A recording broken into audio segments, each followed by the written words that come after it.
नमस्कार, मैं अशोक कुमार पांडे और स्वागत है आपका द क्रेडिबल न्यूज पर। तो ट्रंप साहब धमकी पे उतर आए।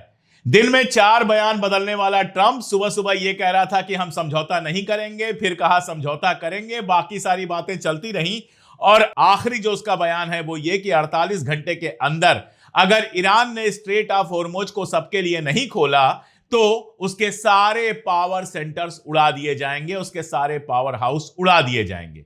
वैसे तो ट्रंप की बेवकूफियां कई बार सामने आ चुकी हैं, लेकिन इस वाले बयान को जरा समझने की कोशिश कीजिए। मैं सोशल मीडिया पर देख रहा था, हाहाकार मचा हुआ है। दरअसल दिक्कत क्या है, लोग ईरान को जानते बहुत कम हैं। लोग मान लेते हैं कि ईरान एक ऐसा मुल्क है जहां सारी औरतें जो हैं वो बिल्कुल बुर्का लगा के घूमती हैं, स्कूल नहीं जाती हैं, पढ़ती नहीं हैं, और सारे मर्द जो हैं वो दिन भर बैठकर तस्बीह फेरते रहते हैं, वो पढ़ते नहीं हैं। शायद उनको नहीं पता है कि ईरान एक ऐसा मुल्क है जहां 95% के आसपास एजुकेशन है, जो दुनिया की बेस्ट एजुकेशंस में से एक है। यानी 95% लोग, लिटरेसी रेट 95% का मतलब 95% लोग पढ़े लिखे हैं। और भी अगर आप देखेंगे तो उनके मिसाइल प्रोग्राम से लेके इंजीनियरिंग प्रोग्राम और सब में महिलाएं पुरुषों से ज्यादा हैं। खैर वो मामले कभी अलग से डिस्कस कर लेंगे, बात कर लेंगे। मैं कहना यह चाह रहा था कि ईरान ने बहुत दिमाग लगाया है हुजूर।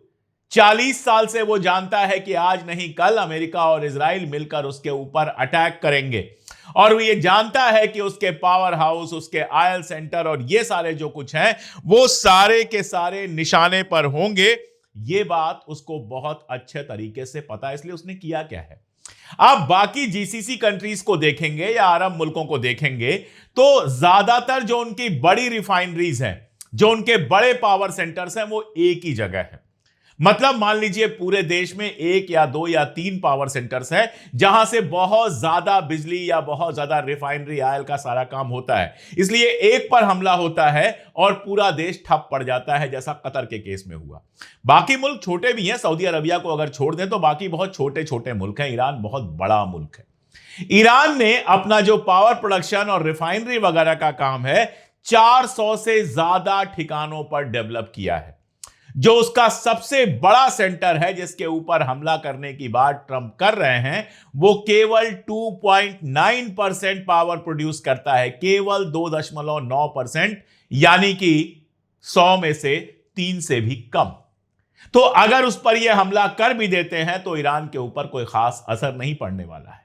और 400 अलग अलग जगहों पर हमला एक साथ करना और सबको एक साथ खत्म करना, इसका तो ख्वाब देख सकते हैं सिर्फ ट्रंप, इससे ज्यादा कुछ नहीं कर सकते हैं।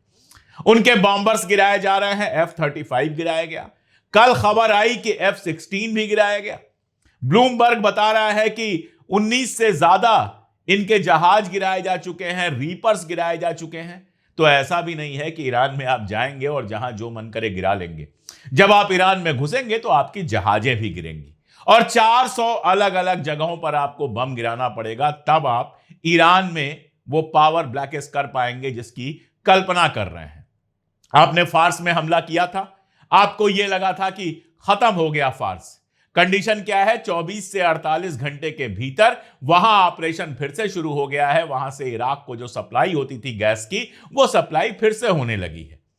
तो ईरान के ऊपर हमला करने का जो ख्वाब देख रहे हैं कि सारे उनके पावर हाउसेस बंद करा देंगे, वो तो ट्रंप का पूरा होने वाला नहीं है। हां, खतरनाक चीजें बहुत सारी आ रही हैं जिनके बारे में मैं भी श्योर नहीं हूं कितना सही है कितना गलत, क्योंकि अखबारों में नहीं आ रही हैं, ट्विटर हैंडल्स पे बहुत सारे शेयर की जा रही हैं। उनमें से एक ये है कि न्यूक्लियर वॉरहेड, टॉमहॉक पर न्यूक्लियर वॉरहेड लगाया है अमेरिका ने, और ईरान को न्यूक करने की वो सोच सकता है, अमेरिका कर सकता है।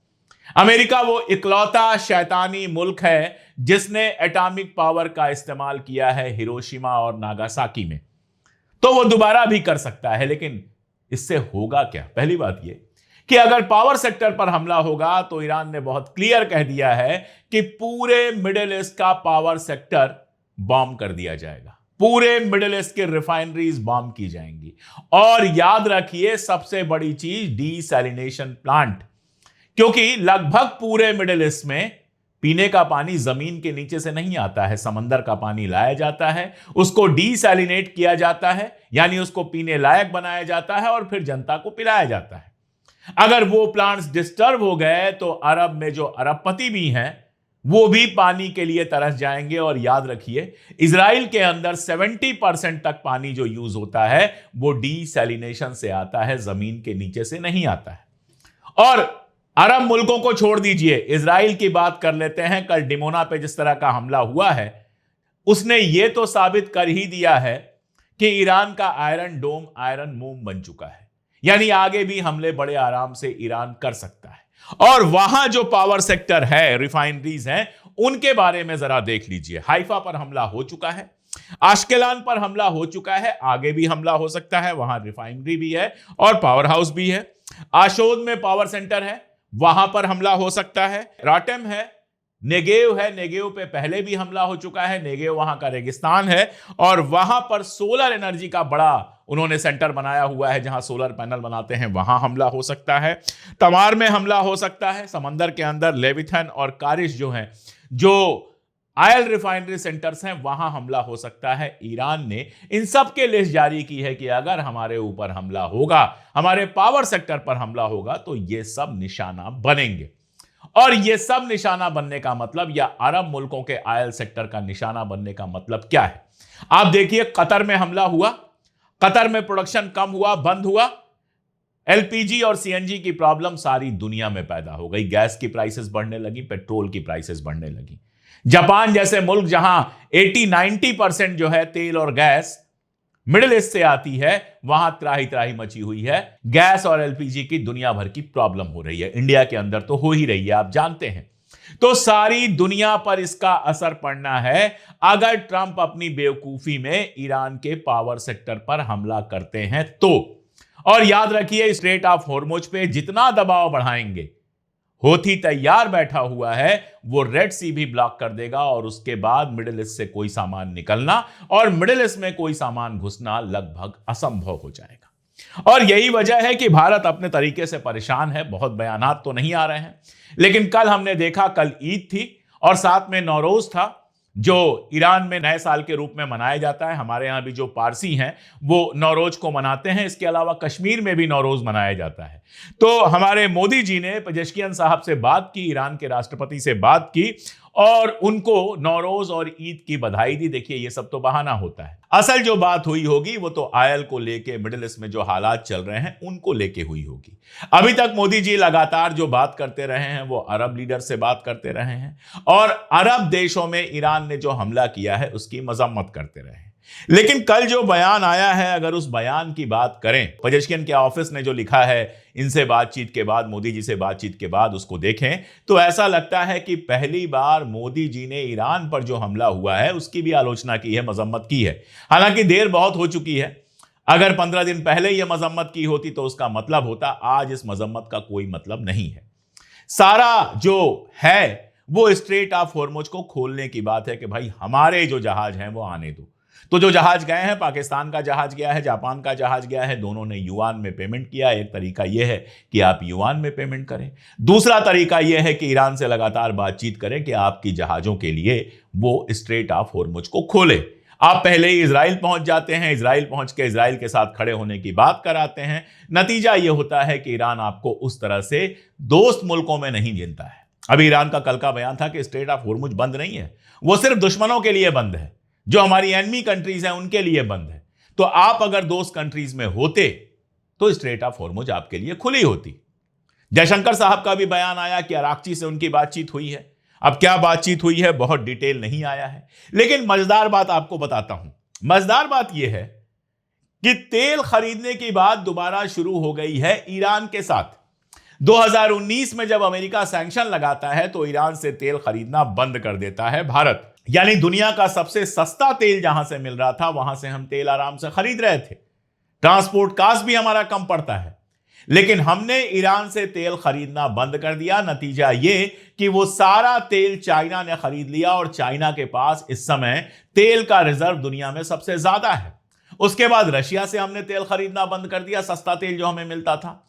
अब रशिया से सैंक्शन हटाया गया जंग के चलते, तो आप रशिया से तेल खरीद रहे हैं, लेकिन वो आपको सब्सिडी नहीं दे रहा है, अब महंगा तेल दे रहा है। और ईरान के पास फिर आप जा रहे हैं तेल खरीदने के लिए। इंडियन कंपनियां ईरान से कनेक्ट कर रही हैं कि तेल खरीदना है।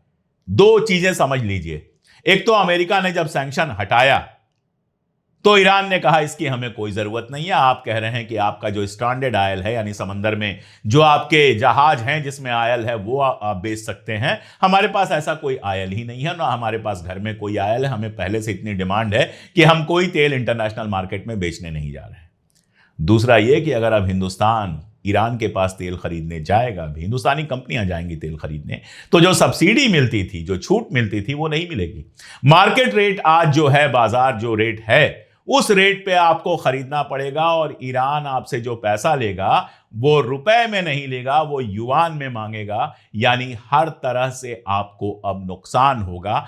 अमेरिका के चक्कर में यहां तक आप पहुंचे हैं।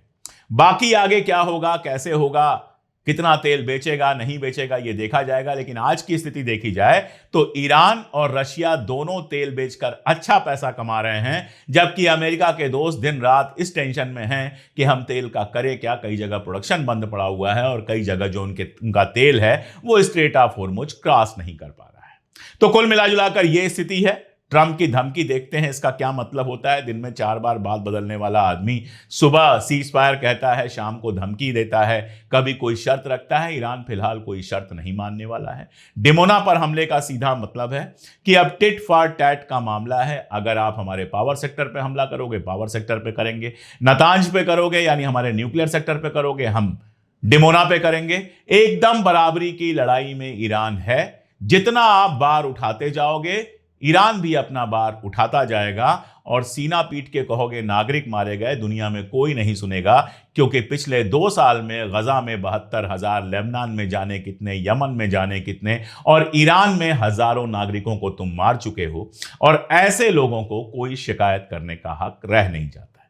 अभी के लिए ये डिटेल्स है। आगे जैसे जैसे डिटेल्स आएंगी मैं लगातार अपडेट करता रहूंगा। जुड़े रहिए हमारे साथ, देखते रहिए हमारे वीडियोस। आज के लिए इतना ही, बहुत शुक्रिया। मैंने YouTube पोस्ट में लिखा था कि स्टैंड इन ईरान वाली टी शर्ट आप खरीद सकते हैं। तो बहुत सारे लोगों ने मुझसे पूछा था कि ये टी शर्ट कैसे खरीद सकते हैं। लिंक तो हमने वहां भी दिया था। इस टी शर्ट को जो मैंने पहनी हुई है, ये अलग अलग कलर, अलग अलग साइजेस में अवेलेबल है। और डिस्क्रिप्शन में हमने इसका लिंक दिया हुआ है। उस लिंक पर जाकर ये और ऐसी ढेर सारी हमारी टी शर्ट्स आप खरीद सकते हैं।